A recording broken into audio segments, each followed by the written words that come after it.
El venir a la iglesia no te hace cristiano, pero los cristianos van a la iglesia, porque la iglesia es el lugar donde Dios te va a preparar para cumplir el propósito en ti. Dios te salvó con un propósito. Dios no te salvó nada más para que te vayas al cielo y para que no vayas al infierno. Dios te salvó porque tiene planes para tu vida acá en la tierra que tienen que ver con su reino. Si tú crees en Jesucristo, dale un aplauso a Él. Si crees en Jesucristo, lo recibiste en tu corazón, eso te da acceso directo para poder ser parte no solamente de la familia de Dios, sino también de su reino. Vamos a hablar de lo que es en esta mañana el engendramiento de Jesucristo. Yo quiero que vayas buscando tu Biblia. En el libro que escribió Lucas, en el capítulo 2, vamos a estar leyendo ahí la palabra del Señor. Y vamos a hablar de un tema muy lindo que tiene que ver con no solamente el nacimiento de Jesús, sino cómo Jesucristo fue engendrado, cómo Jesucristo llegó a este mundo. El engendramiento de Jesús es el tema que vamos a estar hablando. Algunos están predicando sobre el nacimiento. Son dos cosas que van conectadas, pero una cosa es el nacimiento y otra cosa es el engendramiento. Algunos tienen problemas con esta fecha. Dicen es que están celebrando una fiesta pagana porque Jesús no nació en diciembre, y eso lo sabemos la mayoría. Algunos creen que Jesús nació en octubre, y de acuerdo a la historia y a los escritos hebreos, sí, esa es la fecha en donde Jesús nació. Jesús nació en la fiesta de los tabernáculos. Y la fiesta de los tabernáculos, de acuerdo a la historia judía, está entre el 25 de septiembre al 15 de octubre. En el 2018, ellos la celebraron en la semana del 23 de septiembre al 29, creo. Esa fue la fecha en que ellos celebraron su fiesta de los tabernáculos, y cambia cada año porque ellos se dirigen por el calendario lunar, no por el calendario solar como nosotros. Entonces eso nos cambia las fechas, pero en esa época, en las fiestas de los tabernáculos, fue cuando Jesús nació, porque la fiesta de los tabernáculos era un orden profético, porque Jesús es nuestro verdadero tabernáculo. Todo tenía un sentido, todo en las fiestas judías tiene un sentido profético y bíblico. Pero si nació en octubre, supongamos, fue engendrado en diciembre, ¿verdad? Hace la cuenta. Entonces vamos a celebrar el engendramiento o el nacimiento. ¿Qué? ¿Cuándo vino? ¿Cuando se engendró o cuando nació? Desde que se engendró ya estaba en el mundo. Porque cuando alguien se embaraza, ya tiene un bebé ahí. O sea, el bebé no se forma cuando nace, se forma en el engendramiento, y de eso vamos a estar hablando. ¿Estamos listos?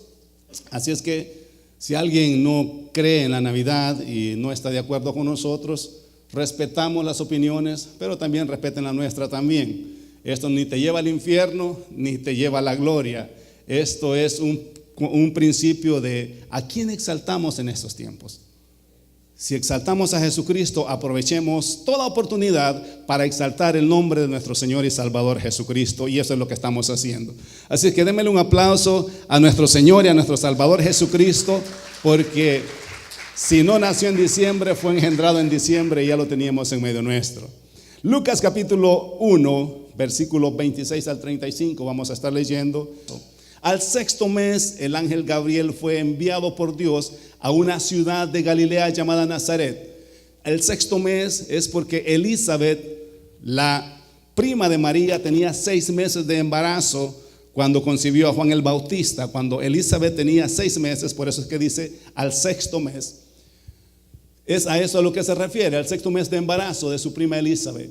Dice que fue enviado a una virgen desposada con un varón que se llamaba José. Desposada significa que estaba comprometida. Había un engagement ring en esa relación.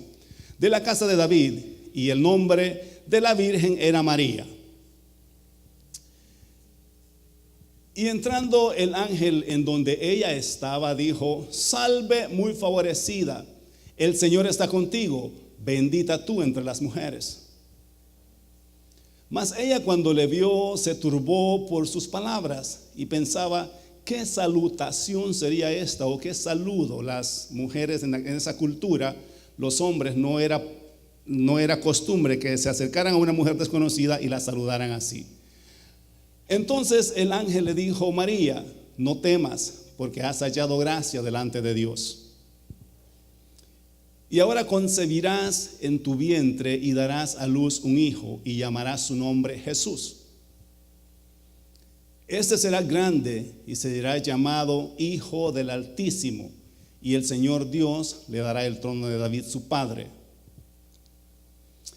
Y reinará sobre la casa de Jacob para siempre, y su reino no tendrá fin. Tú perteneces a un reino eterno. ¿Cuántos dicen amén? Entonces María dijo al ángel: ¿cómo será esto? Pues no conozco varón, o sea, no he tenido relaciones sexuales con ningún hombre. Eso se refiere. Respondió el ángel, le dijo: el Espíritu Santo vendrá sobre ti, y el poder del Altísimo te cubrirá con su sombra, por lo cual también el santo ser que nacerá será llamado Hijo de Dios. ¿Cómo se va a llamar? Hijo de Dios. La tradición y la cultura nos ha de cierta forma distorsionado la historia verdadera. Tienes que saber que cuando no hay información correcta, cuando no hay una revelación de la palabra del Señor, lo que sucede es que las costumbres se vuelven tradiciones. Y la falta de conocimiento, la falta de investigación produce tradiciones en los pueblos. Una tradición es algo que tú haces sin saber por qué. Simplemente lo haces porque alguien te dijo que había que hacerlo. Nunca investigas la razón del por qué se tiene que hacer eso. Hay una tradición que todos los 24 de diciembre, por lo menos en mi tierra, uno tenía que estrenar. ¿Cuántos se acuerdan de esa tradición? Todo el año no compraba ropa nueva, pero el 24 tenías que estrenar algo. Y si te iba bien en el mes, tenías que comprar para el 31 también. Eran 2 fechas que teníamos que estrenar. Yo esperaba la Navidad con alegría, porque con 2 pantalones llegaba la Navidad y sabía que en Navidad venía el otro, y eso nos alegraba. Es una tradición, nunca supe ni por qué ni para qué. ¿Por qué no me lo compraron en julio, en junio? ¿Por qué tenía que ser en diciembre? Entonces tradicionalmente celebramos la fiesta de diferentes formas y hacemos cosas por tradición sin investigar la historia. La historia de María es una tradición muy grande que se ha promovido a través del mundo, a través de las culturas, y hay algunas cosas buenas que salen de lo que es el personaje de María, pero usualmente la tradición nos ha marcado con algunas cosas no tan buenas. Por ejemplo, el concepto del marianismo. Se conoce esa palabra marianismo como aquella mujer sufrida, aquella mujer sumisa, aquella mujer que está para servir y para dar a luz. Se conoce en lo que es terapia familiar como el marianismo. Es como lo opuesto del machismo, o sea, los hombres machistas convierten a las mujeres en marianistas. Es la mujer que no levanta la cabeza, y la religión las apoya, o de cierta forma sacan pasajes de la Biblia para apoyar ese concepto, ese principio, que la mujer tiene que ser sumisa, que la mujer tiene que estar al servicio del hombre, que la mujer lo único que sirve es para cuidar la casa y para criar hijos, y que así como la Virgen María era sumisa, sufrida, así nuestras esposas tienen que ser. Las esposas dicen amén. Ese es el marianismo. Y es una cultura en Latinoamérica, en el mundo hispano, porque cuando lo buscas en los diccionarios, dice que es una cultura latinoamérica que surgió de la iglesia madre, que es la iglesia católica. La iglesia católica fue la que comenzó a decir que las mujeres tenían que parecerse a María en ser sumisas y en ser así dependientes de su esposo. Y eso provocó desorden y desnivel en los hogares a través de la vida. Y las mujeres que tienen esta tradición, que son marianistas, forman hijos machistas. No voy a hablar mucho de esto porque esto tiene que ver con lo que es conferencias matrimoniales, pero lo voy a tocar como parte de la tradición. Las mujeres que tienen este problema con el marianismo forman hombres machistas, porque desde niños le dicen al muchachito, tú eres el hombre, y ponen a la niña a que le cocine al niño, a la niña que lave los trastes, a la niña a que planche, pero el varón no plancha ni lava trastes porque es varón. El varón se sienta a que le sirvan la comida porque es varón. ¿Qué tiene que ver con que seas varón? Con que no puedas lavar tus propios platos, o con que no puedas cocinarte un huevo frito. ¿Me estás entendiendo? Y sé que todos nosotros venimos de esa cultura y nos afectó y afecta a nuestros hogares. Ahora, una cosa es que la mujer te sirva por amor, porque te ama, porque llegaste cansado y dice, pobrecito mi gordito, le voy a cocinar.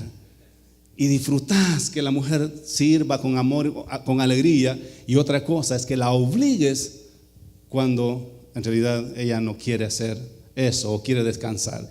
Los hombres digan amén, las mujeres digan amén. Vamos a cambiar de tema.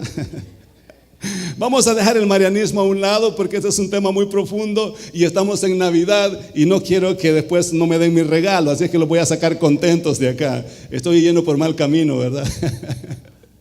Lo otro que nos enseñó la tradición, y aquí es donde quiero entrar ya en lo que es el tema, es que Jesús era pobre. Nos presentaron a un Jesús pobre. Y eso no es ni histórico ni es bíblico. Los sociólogos, los arqueólogos y los escritores, los estudiosos de la historia real, sin mencionar la Biblia, están todos de acuerdo que para levantar un movimiento, ya sea social o político o religioso, del tamaño que Jesús lo movió, no lo puede hacer una persona pobre. La gente cuesta dinero. Ningún político va a levantar una campaña política donde van a venir miles a escucharle sin dinero. Ningún religioso levanta una campaña de miles sin dinero. O sea, siempre que las masas se mueven hacia algún objetivo, tiene que haber finanzas sólidas para que eso se lleve a cabo. A Jesús lo seguían multitudes y las multitudes les costaban dinero a Jesús. Eso es lo que los sociólogos han descubierto, que Jesús no era pobre. Que Jesús era una persona educada, estudiada, tenía conocimientos arquitectónicos, tenía conocimientos de todo lo que es ingeniería, sabía que una ciudad en una montaña es mejor que una ciudad en un valle, sabía que para que una casa no se cayera tenía que tener fundaciones sólidas. Ese conocimiento te lo da un arquitecto, te lo da un ingeniero.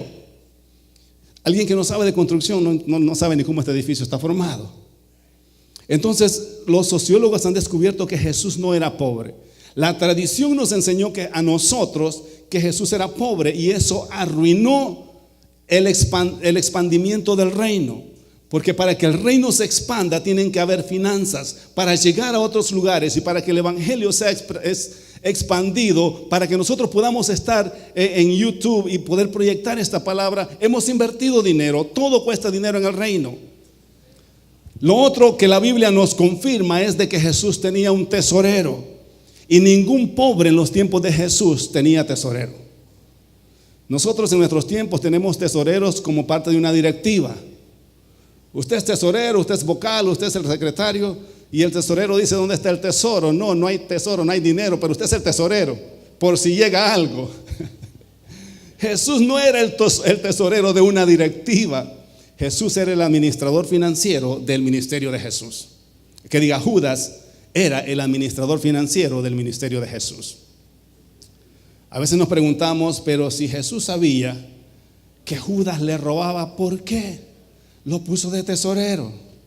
Esa es la gran pregunta que nos hacemos siempre.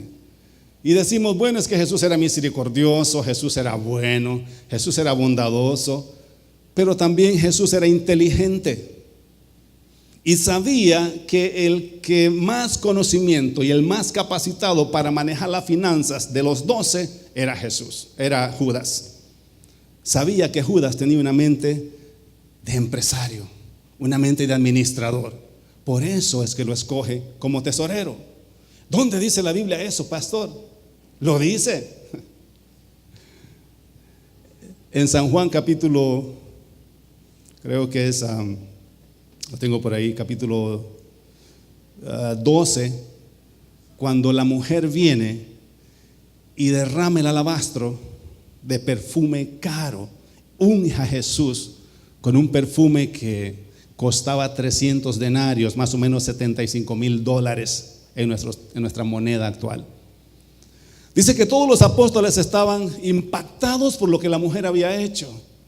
Ay, qué rico perfume, wow, qué unción, qué acto de honra derramar un perfume tan caro en la cabeza de un hombre, ungirlo. Y todos estaban anonadados, todos estaban impactados por lo que la mujer había hecho.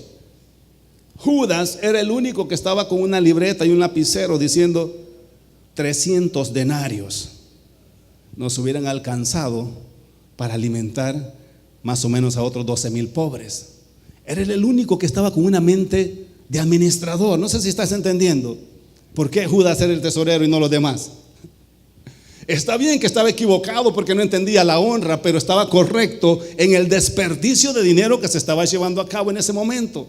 O sea, estás derramando un perfume que vale $75,000. ¿Qué podemos hacer? Decía Judas, con $75,000. O sea, ¿cuánto nos hubiese servido esto? ¿Me estás entendiendo la mentalidad de un empresario, de un administrador?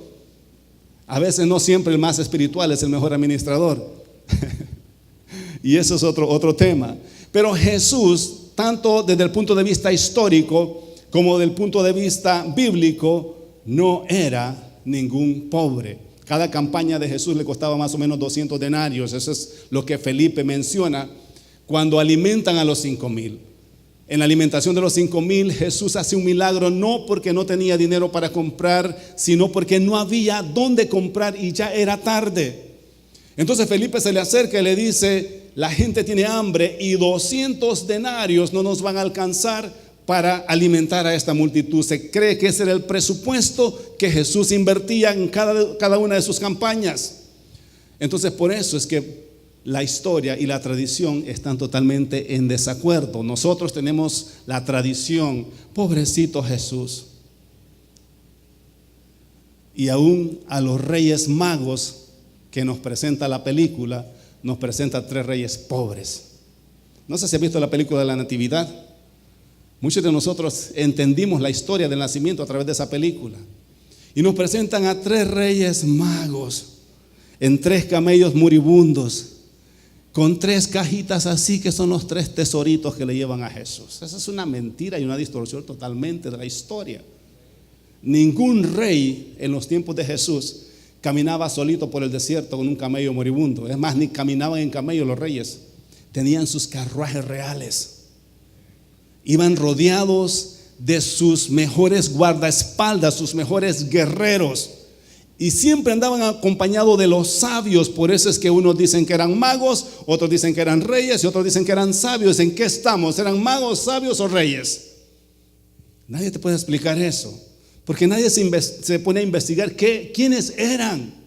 Eran reyes rodeados de los magios. Era el grupo que los cuidaba. Los guerreros más feroces de aquellos tiempos. Era como el Secret Service de nuestros tiempos.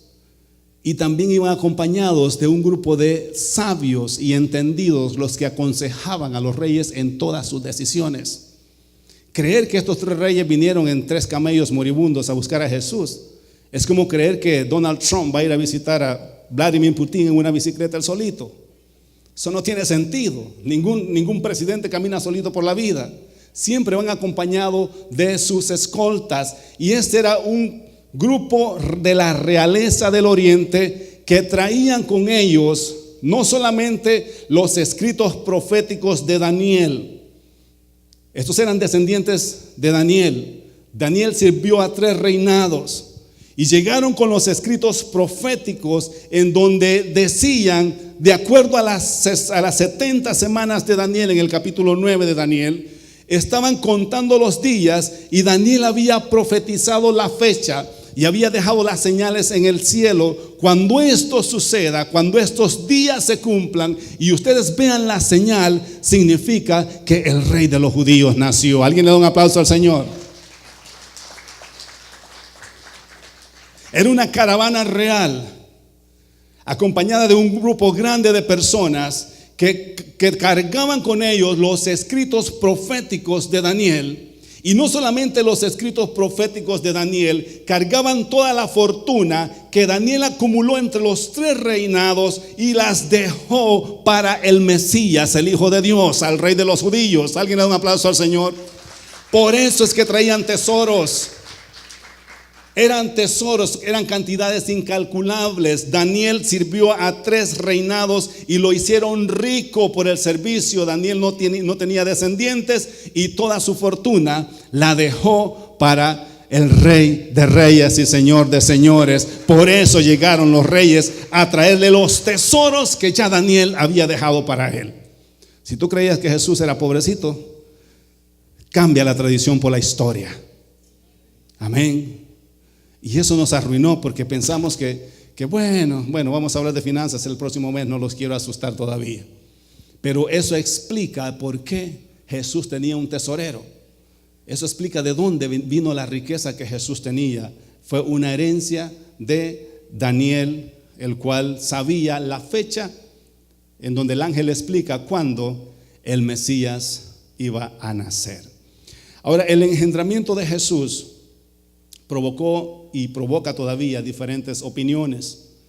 En los tiempos que María cuenta la historia, tenemos que entender que esta era una historia de María, no era un escrito bíblico en aquellos entonces. El Nuevo Testamento no se había escrito y lo que María contaba era su versión de cómo ella había quedado embarazada. Ahora, cuando una mujer sale embarazada sin marido, casi nadie le cree la versión. Bueno, es que aquel es el papá, aquel otro. Entonces, siempre hay problemas para creer cuando una mujer pasa por este proceso. Con María no fue la excepción. O sea, a nadie le creía a María lo que María estaba diciendo. María decía: el ángel se me apareció y me dijo que yo iba a concebir, y lo que llevo es fruto del Espíritu Santo. Ni José, que era su prometido, le creyó.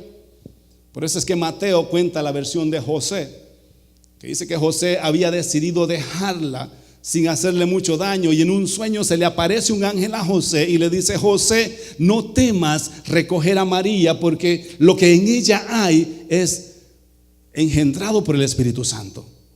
Y eso hace que José reaccione y va y la recoge. Pero era la versión de María. Lo que acabamos de leer era lo que María contaba en aquellos tiempos, de cómo ella fue embarazada a través del Espíritu Santo, y nadie le creía. Como dije antes, esta era una historia de una mujer que estaba comprometida con un hombre y de pronto había salido con un embarazo y nadie le creía. Una vez que el niño nace y la historia permanece, la historia se mantiene, habían científicos que estaban en total desacuerdo con la historia de María. Por los próximos 1900 años, la ciencia decía: esa historia es imposible de creerla, porque una mujer no puede quedar embarazada sin una relación sexual. Y se mantenían en eso hasta que en los años 1900 se descubrió la inseminación artificial y la ciencia dijo: ups, estábamos equivocados. Una mujer sí puede embarazarse sin una relación sexual. Y eso dio paso a lo que tenemos ahora, el negocio de la renta de vientres, en donde si una mujer necesita $5,000 a $10,000, pone su vientre en renta. Si yo quiero un hijo y no quiero que se desfigure el cuerpo de mi mujer, entonces yo dono mi esperma, extraemos el óvulo de mi esposa, lo llevamos al laboratorio, ahí engendran al niño y luego van y lo inseminan en el vientre que yo haya escogido. Yo voy preguntando quién me renta un vientre y alguien dice yo. Y yo digo: tú eres la favorecida. Tú vas a criar a mi bebé. ¿Cuántos sabían que eso es normal? Eso es lo que están haciendo Cristiano Ronaldo, Ricky Martin, todos los famosos. Eso es lo que están haciendo. Nacen niños de ellos, pero de un vientre rentado, porque no quieren tener problemas con las señoras, las mamás biológicas. Entonces, eso es posible ahora. Eso se está haciendo. En aquellos tiempos no, la ciencia decía: es imposible que una mujer se embarace, hasta que en los 1900 se dieron cuenta de que estaban equivocados. Lo otro que decían algunos teólogos y que todavía se mueven esas corrientes religiosas en nuestros tiempos es de que Jesús no podía ser 100% santo porque era hijo de María y María era descendiente de Adán y por lo tanto tenía la naturaleza pecaminosa de Adán y no podía ser Jesús 100% santo. Ahora la ciencia ha demostrado también que tú puedes engendrar tu bebé en el vientre de otra mujer y que la herencia genética de esa mujer no afecta a tu bebé. Si la mujer tiene una enfermedad genética, tú le puedes engendrar un hijo tuyo y tu hijo va a nacer con tu identidad genética y la genética de esa mujer no va a afectar en nada al nuevo bebé. ¿Cuántos creen que Dios lo hizo todo a propósito? Aunque la mujer tenga una enfermedad genética, tu hijo no va a ser partidario porque el vientre solo sirve como una incubadora, como un apartamento para que el niño crezca y se desarrolle. Nada de lo genético afecta al bebé. Por eso es que Jesús pudo nacer en el vientre de María y la pecaminosidad genética de María no lo afectó. ¿Alguien le da un aplauso al Señor? No sé si te estoy confundiendo, pero la ciencia nos ha ayudado a entender muchas cosas. Entonces decían, Jesús tenía que ser medio pecador porque nació de una mujer pecadora. Luego la religión antigua se inventó de que María era 100% pura y 100% sin pecado, que por eso es que Jesús era santo, porque era hijo del Espíritu Santo y era hijo de María sin pecados concebida, una mujer santa. Y lo creímos, lo vivimos. Lo siguen creyendo miles de personas que María era santa sin pecados, pero de acuerdo a la Biblia y de acuerdo a la tradición judía, eso no era cierto, eso no es verdad. Todos aquellos que nacimos desde Adán, nacimos con la naturaleza pecaminosa, eso no tenía arreglo, solamente la sangre de Cristo y el nuevo nacimiento cambia esa naturaleza en tu vida. Antes de que Cristo muriera, antes de que la sangre de Jesucristo fuera derramada, era imposible que alguien fuera 100% santo y 100% puro, porque es la sangre de Cristo la que nos purifica. Lo otro que la historia nos cuenta, de que cuando una mujer andaba en su menstruación era inmunda, y tú no puedes ser santo y ser inmundo a la misma vez. ¿Estás entendiendo por qué bíblicamente no es cierto que María era santa sin pecado? Porque era mujer y cada vez que le venía su periodo menstrual era inmunda. Lo otro que cuando una mujer daba a luz era inmunda por 40 días. 7 días pasaba que no salía de su casa y todo lo que tocaba era inmundo. Por eso es que cuando María quería dar a luz, nadie le abrió la puerta. Porque estaban las fiestas de los tabernáculos, duraban 8 días y María viene tocando puertas y nadie quería que una mujer pariera en su casa y que su casa fuera inmunda por 7 días y perderse las fiestas. Por eso es que nadie le abrió la puerta, porque decían, si esta mujer da a luz acá, nuestra casa va a ser inmunda, porque la tradición y estas leyes no se las inventaron los judíos, se las dio Dios, que la mujer era inmunda por 40 días. Entonces, ¿de dónde sacamos que si era inmunda no puede ser santa? Todo esto bíblicamente no tiene sentido, pero lo creímos tradicionalmente. ¿Alguien dice amén? Jesús era 100% santo, 100% divino, porque era hijo directamente de Dios. Por eso le dice el ángel, el hijo que vas a tener no se va a llamar hijo de José ni hijo de María, se va a llamar hijo de Dios. Amén. Ahora tenemos que María era la madre de Dios, y ese es un concepto equivocado, porque Dios no es un individuo, Dios no es una persona.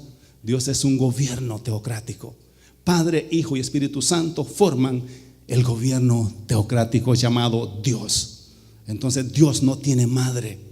Es como decir la mamá del Senado. El Senado no tiene madre. El Senado es un grupo de políticos que llevan a cabo leyes. Esa es la mamá del Senado. No tiene mamá el Senado. O sea, Dios no tiene madre. Dios es un gobierno teocrático formado por el Padre, el Hijo y el Espíritu Santo. A eso le llamamos Dios. Alguien le da un aplauso al Señor. Te voy a descargar todo esto y después cuando mires el video lo analizas y vas a las citas bíblicas.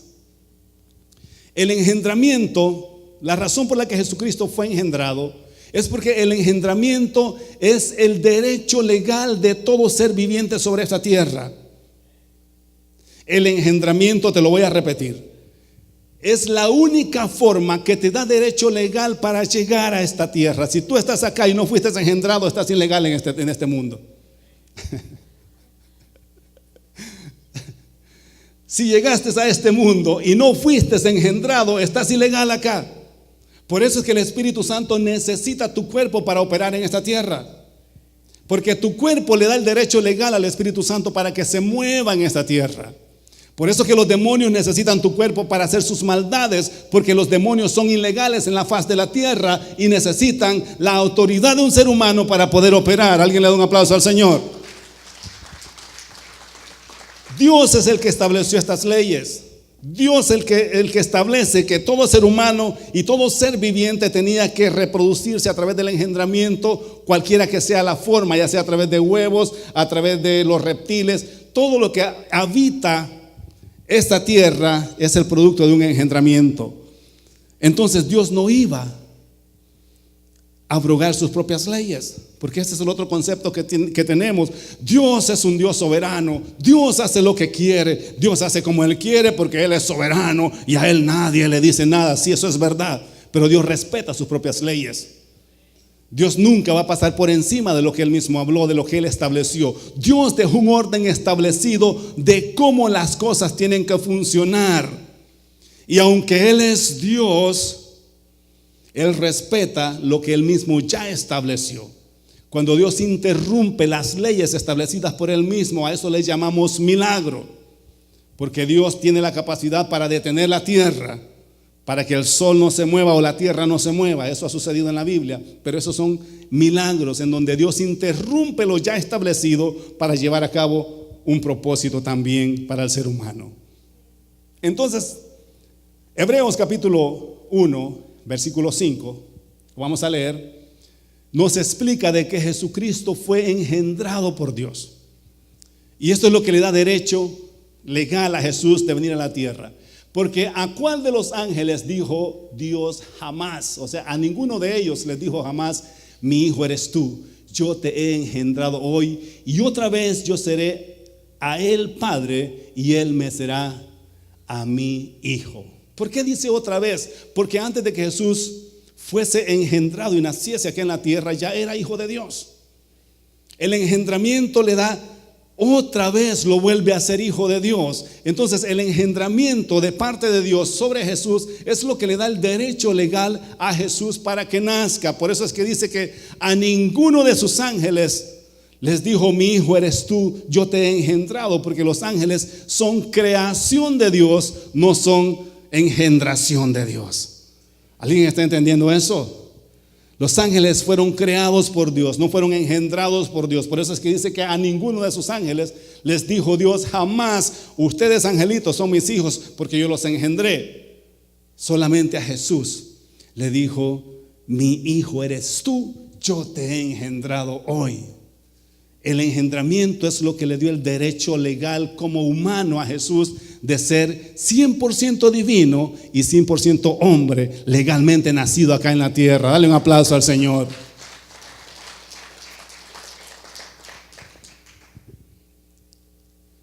El engendramiento, te voy a dar otro más, es la única forma legal de transmitir tu identidad genética a otro individuo.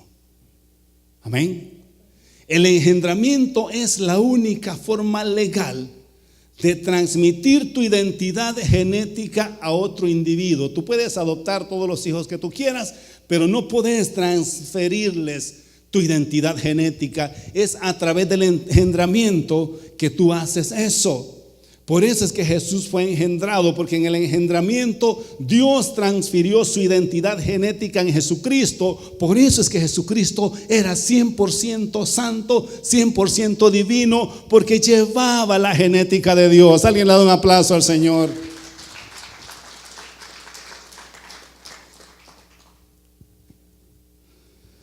Jesús sabía que Él era hijo de Dios.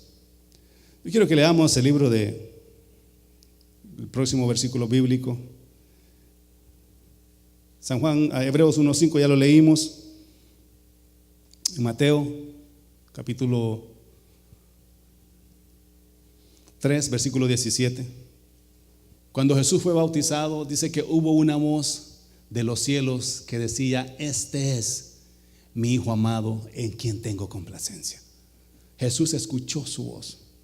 No solamente sabía la historia que su mamá le había contado. María le dijo: mira, hijo, tú fuiste engendrado por el Espíritu Santo. Le contó lo que leímos. Jesús le creyó a su mamá. Pero en esta ocasión, cuando fue bautizado, dice que del cielo se oyó una voz, que el Espíritu Santo descendió sobre él como paloma, y una voz del cielo decía: este es mi Hijo amado, en quien tengo complacencia.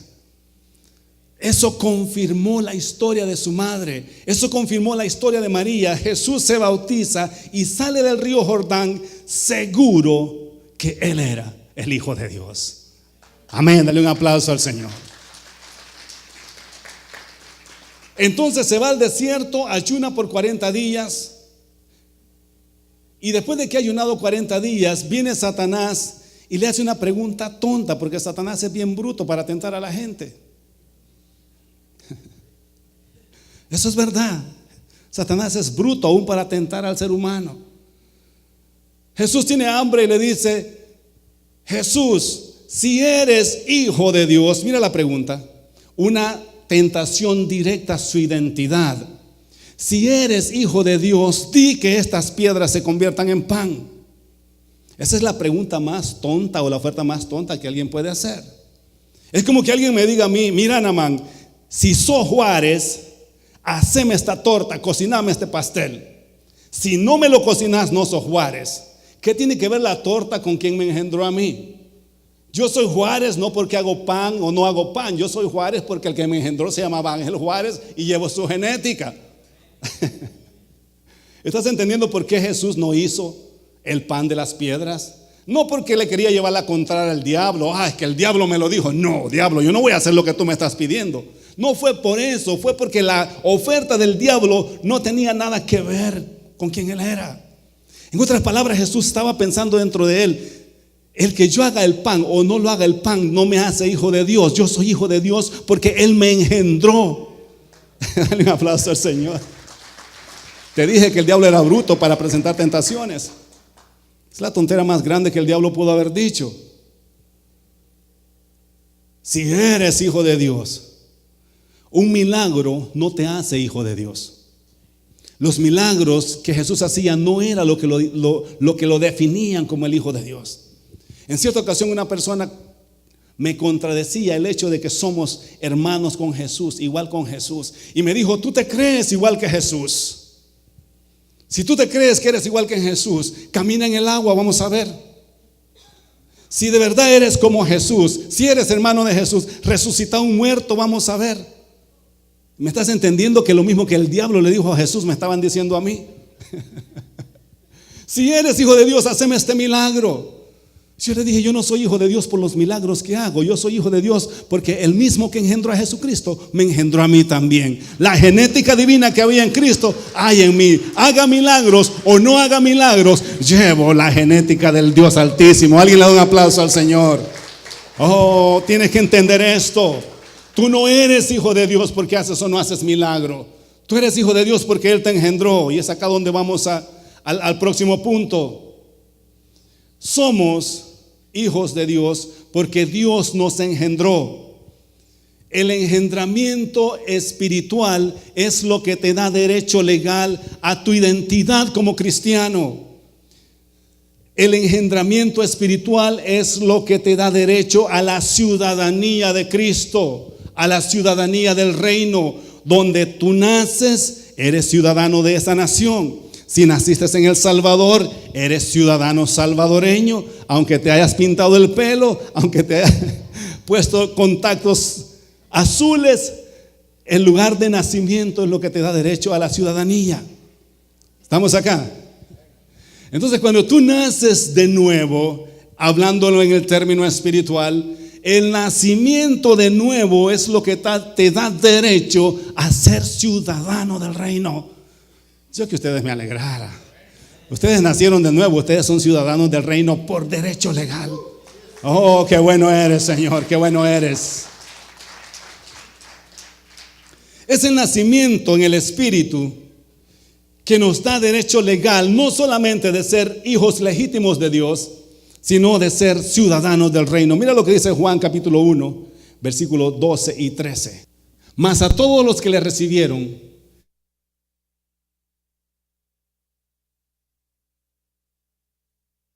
de ser hechos hijos de Dios.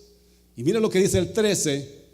Este engendramiento, los cuales no son engendrados de sangre, ni de voluntad de carne, ni de voluntad de varón, sino son engendrados por Dios. ¿Alguien lo creyó eso? Que tu nuevo nacimiento no es el resultado de un engendramiento físico, carnal. Es un engendramiento en el Espíritu. Dice que Dios te engendró. Y que cuando te engendró, te dio derecho legal a que ahora seas su baby. No solamente eres su baby, eres ciudadano del reino. Tienes una ciudadanía del reino por derecho natal. Naciste en el reino de nuevo. Oh, qué bueno eres, Señor. Jesús le dice lo mismo a Nicodemo. Quiero leerte esa parte de San Juan capítulo 3, versículo del 1 al 6. Vamos a estar leyendo. Cuando Jesús se le presenta a Nicodemo y le dice el versículo 1 que había un hombre de los fariseos que se llamaba Nicodemo, un principal entre los judíos, o sea, era un maestro de maestros. Este vino a Jesús de noche y le dijo: Rabí, o sea, maestro, sabemos que has venido de Dios como maestro, porque nadie puede hacer estas señales que tú haces si no está Dios con él. O sea, estoy convencido de que eres hijo de Dios. El 3. Respondiendo Jesús le dijo: de cierto te digo que el que no naciere de nuevo no puede ver el reino de Dios. Te dije que al reino se entra por derecho legal natal de nacimiento.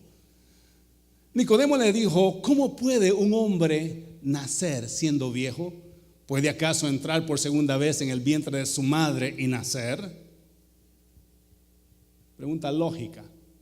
Respondió Jesús: de cierto te digo que el que no naciere del agua y del Espíritu no puede entrar en el reino de Dios.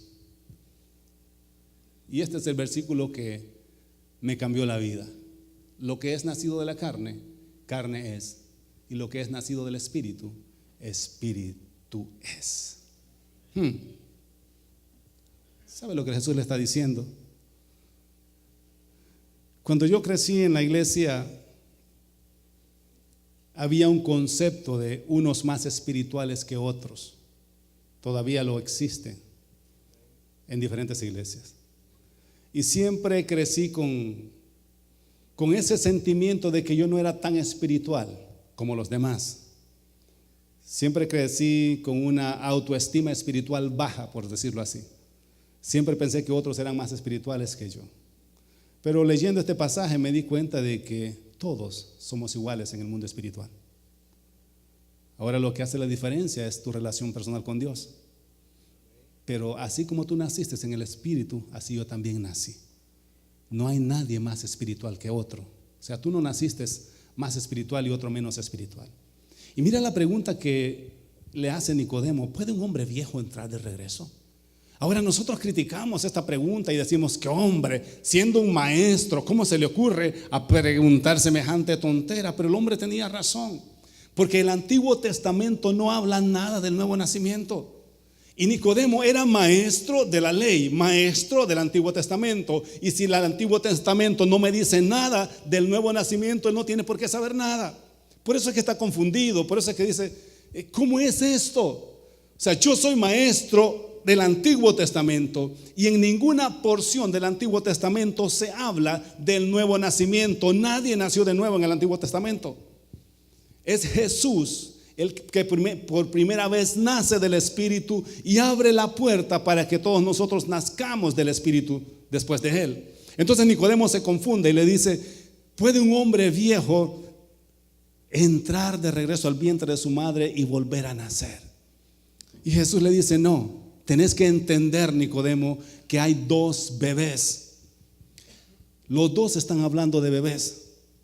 Nicodemo está hablando de un bebé físico, Jesús está hablando de un bebé espiritual. Y Jesús le dice: así como este bebé es carnal, o sea, no hay un bebé más carnal que otro, todos nacen naturales y carnales, ¿verdad?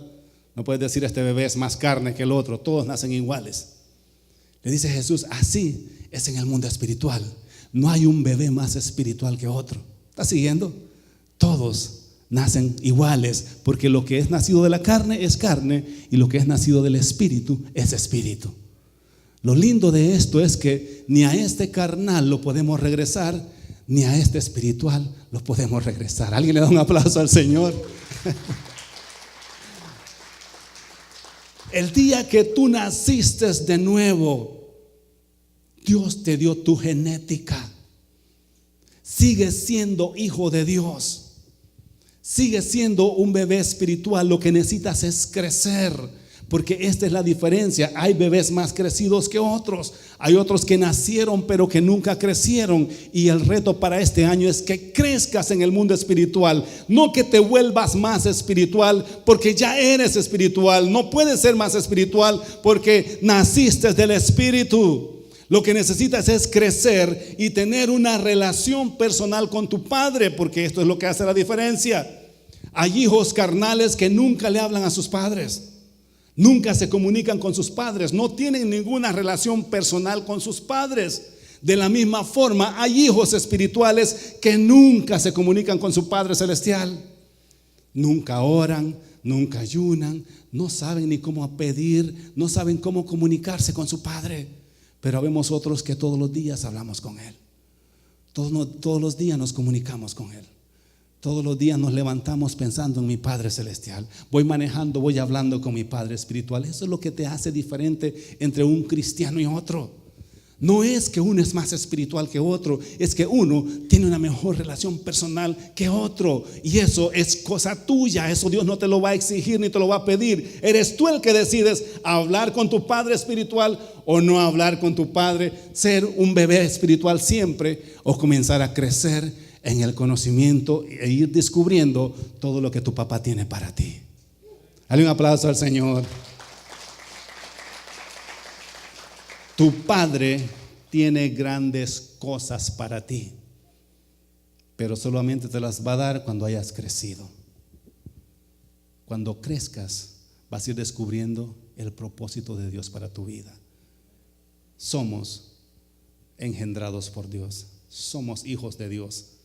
Fuimos engendrados, así como Jesucristo fue engendrado por Dios, así tú y yo fuimos engendrados por Dios.